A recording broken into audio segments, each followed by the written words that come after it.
वेळेचा अभाव असल्यामुळे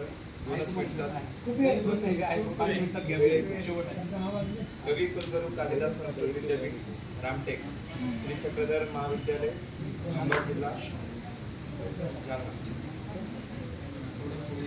विद्यार्थी प्रकल्प लेखन सादरीकरण।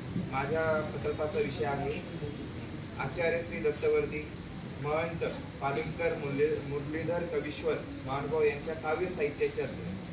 अगोदर आपण काव्य साहित्याचे अध्ययन म्हणजे काय हा विषय समजून घेऊ। काव्य साहित्याचे अध्ययन म्हणजे एखाद्या कवीने जे काव्य रचलेलं आहे त्या काव्यामध्ये त्यांनी कोणती शैली वापरलेली आहे। तसं जर संस्कृत साहित्यामध्ये बघितलं तर गौडी पांचाली वगैरे अशी वैदर्भी असे काव्याचे साहित्याची म्हणजे शैली आहे, त्यापैकी कोणती शैली त्यांनी वापरलेली आहे आणि त्याच्यामध्ये रस कोणता आहे, प्रसाद आहे, ओजस आहे, हे गुण माधुर्य आहे, या गुणांचं काही वैशिष्ट्य त्याच्यामध्ये आपल्याला समजून घेतलं पाहिजे। त्याच्यामध्ये आणखीन एक महत्त्वाचा मुद्दा जो असतो तो म्हणजे ती कविता त्यांची भक्तिपर आहे की सामाजिक तत्वाला अनुसरून आहे, हा विचार आपण करणं खूप महत्त्वाचं असतं। त्यांचे मी काही जास्त कविता घेतल्या नाही, त्यांचे तसं बघायला गेलं तर जन्म अध्याय वर्ग आहेत आणि आख्यान कविता आणि कविरत्नमाला हे 3 ग्रंथ त्यांचे आहेत। मुख्य विषयाला जर हात धरायचा म्हटलं तर कविरत्नमाला हा विषय खूप महत्त्वाचा विषय आहे। मानवामध्ये मानवांचा इतिहास आपल्या सर्वांना माहिती आहे की कोळपकरांनी काढलेलं एक पुस्तक आहे। या पुस्तकांमध्ये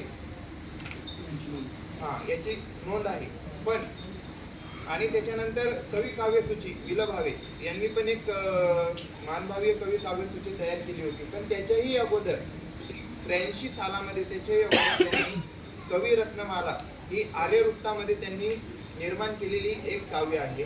त्याच्यामध्ये त्यांनी पूर्ण 12व्या शतकापासून तर 16व्या 17व्या 18व्या शतकापर्यंत कवींचे नावं नमूद केलेले आहेत। इथपर्यंत त्यांनी सांगितलेलं आहे की 16व्या शतका म्हणजे सुरुवात जर घेतली पहिल्या कवीपासून जर म्हणजे माईम भट्टांपासून, आता तुम्ही म्हणसाल की माईम भट्ट हे कवी कशी, तर माईम भट्ट सुद्धा हे कवीच होते कारण त्यांनी जतीचा दशकू हे काव्य लिहिलेलं आहे। त्याचबरोबर आपल्या ज्या कवी होत्या मानभाव पंथाच्या पहिल्या प्रथम कवी कोण महादंबा, त्यांना सुद्धा ज्यावेळेस रत्नमाला थोड्याचं उत्तरार्ध तयार करायचं होतं त्याच्यामध्ये त्यांना मदत केलेली आहे, म्हणून ते सुद्धा एक कवी आहेत। त्यांच्यापासून काव्य परंपरा घेतली 16व्या शतकामध्ये आये मुनी म्हणजे चक्रपाणी यळमकरांपर्यंत त्यांनी उल्लेख केलेला आहे। एवढंच नव्हे तर बाह्य साहित्य अन्य साहित्याचे मधील तुकाराम बुवांचा सुद्धा त्यांनी त्याचा उल्लेख केलेला आहे। इथपर्यंत कवीची नावे त्यांनी त्याच्यामध्ये नमूद केलेली आहे आणि आर्यवृत्त असल्यामुळे शेवट त्यांनी स्वतःचं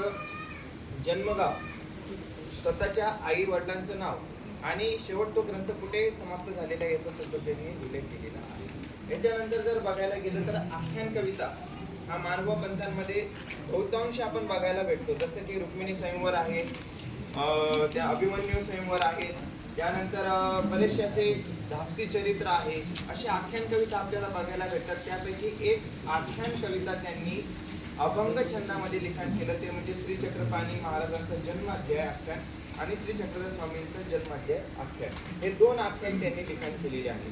तर त्या आख्यानामध्ये सुरुवातीला त्यांनी मतखंडन केलेलं आहे, अद्वैताचं खंडन केलेलं आहे। त्याच्यामध्ये जे ब्रह्मवादी लोक आहेत जे म्हणतात की सर्व हे जग आहे ते ब्रह्माचं आहे असं जे मानतात त्यांचं खंडन करून त्यांनी प्रश्न उत्पन्न केलेले आहेत। अशा प्रकारचं वैचारिक पातळीवर सुद्धा त्यांनी त्यांची ही कविता सांगितलेली आहे। एकंदरीत हा पूर्ण प्रकल्प बघितल्यानंतर याच्यामध्ये आपल्याला कळतं की मानभाव साहित्यामध्ये गद्य पद्य ही जी रचना आहे याच्यामध्ये मानुभावांनी लोकांच्या मनात जाऊन किंवा त्या ठिकाणी जाऊन त्यांनी किती संशोधन करून आपल्यापर्यंत ते पोहोचवलेलं आहे। एकंदरीत आता मध्यंतरी एक व्हॉट्सअप समूह होता, व्हॉट्सअप समूहावर विषय निघाला होता की मानभाव पंथाचे 6,500 ग्रंथ आहे आणि त्या 6,500 ग्रंथापैकी कोणीतरी कमीत कमी 10 ग्रंथांची नावं तरी सांगावी असा विषय त्यावेळेस म्हणजे छेडला गेला। तो छेडल्यानंतर हा विचार केला की म्हटलं मानभाव पंथामध्ये खरंच 6,500 ग्रंथ आहेत तर आपणही त्याचा शोध घ्यावा। पण ज्यावेळेस मी या कवींची नावं बघितली त्याच्यामध्ये कमीत कमी 1500 नावं फक्त कवींचीच आहे, मग आता बाकीची तर गद्य आणि पद्य किती असतील हा विचार करण्यासारखा आहे।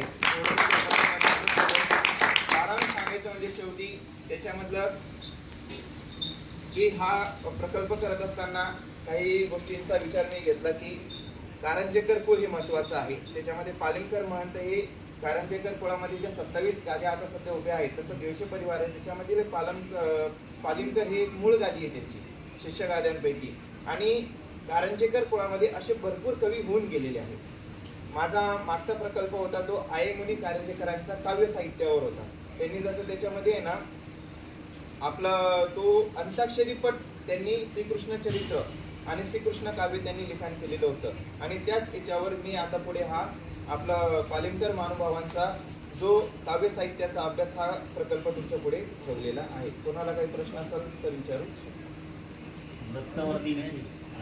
हा, दत्तवर्दी मानव पंथामध्ये सर्वांनाच दत्तवर्दी हा विषय आहे. पण कारंजेकर कुळामध्ये आता जरी आपण बघायला गेलो तर त्यांचा वार्षिक रोट असतो.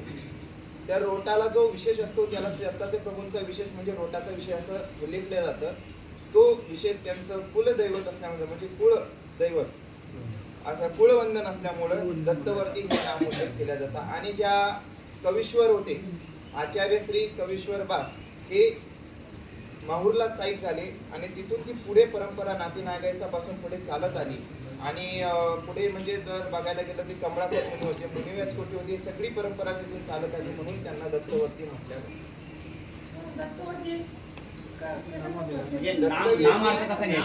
दत्तवर्दी म्हणजे दत्तात्रय प्रभूंचा वरदहस्त असतो. याचा उल्लेख तुम्हाला कारंजेकर महानुभावांचा अन्वयस्थळ या पुस्तकामध्ये रमेश आवगावकर यांनी प्रकाशित केलेलं आहे. चंद्रकला प्रकाशनाचं पुस्तक आहे, तुम्हाला त्याच्यात भेटेल. एक बोला फक्त.